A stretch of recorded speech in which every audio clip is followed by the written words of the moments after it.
avec un cabinet composé à 89% de gens du même espace linguistique, dont 60% ont des liens de sang directs, dans un pays composé de plus de 450 ethnies, Félix-Antoine confirme qu'il est le président le plus tribaliste non seulement de la RDC, mais du monde. Il nomme François Beya-Kassongo, conseiller du président de la République en matière de sécurité.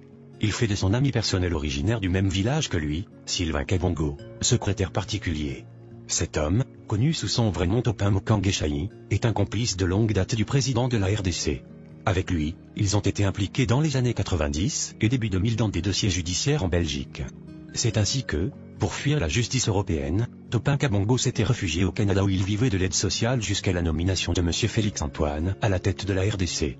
Topin Kabongo fait nommer ses deux frères, M. Jean-Claude Kabongo et M. Badibanga Kabongo, respectivement conseiller spécial en matière d'investissement et conseiller spécial en matière de lutte contre la pauvreté.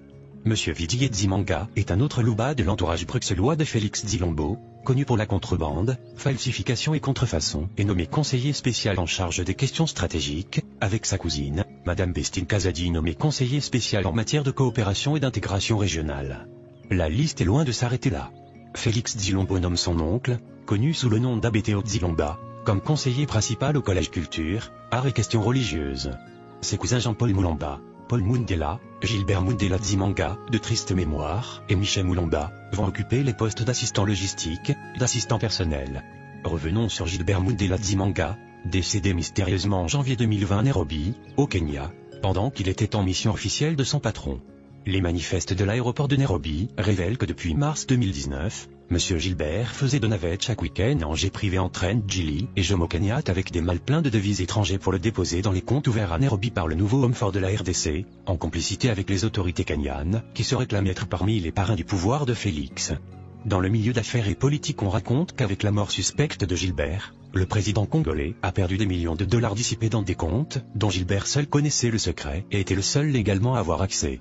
On raconte même que sa mort est liée à cette volonté de soustraire Félix à accéder son butin caché au Kenya. Et depuis, le président de la RDC n'a plus de bonnes relations personnelles avec les autorités kenyanes. Revenons à notre chronique du tribalisme à la tête de la RDC.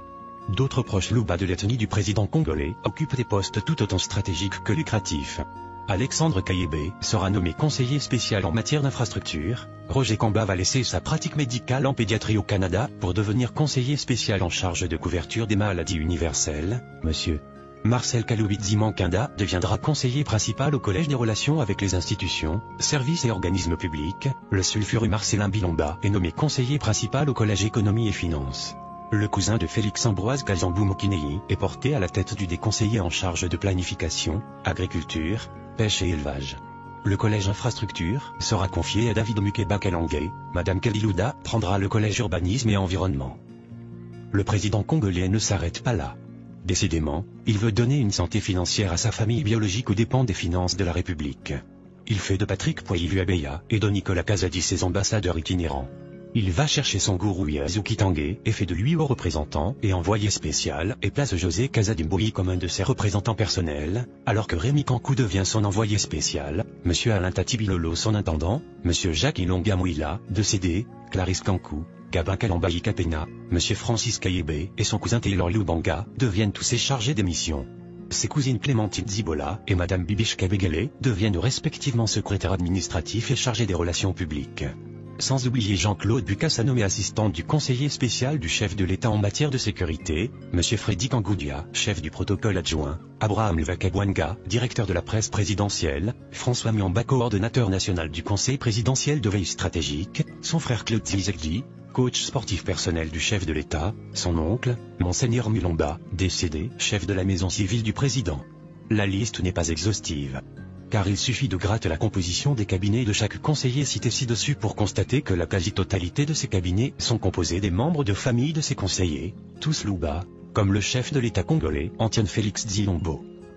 Ni le parti politique de ce président, ni les ministres qu'il a placés au sein du gouvernement de la coalition ne font la différence. L'épisode suivant de cette enquête se concentrera sur la stratégie de bouc émissaire mise en place par ce président pour rejeter l'accusation du tribalisme sur ses adversaires et opposants politiques, afin de cacher ses propres forfaits.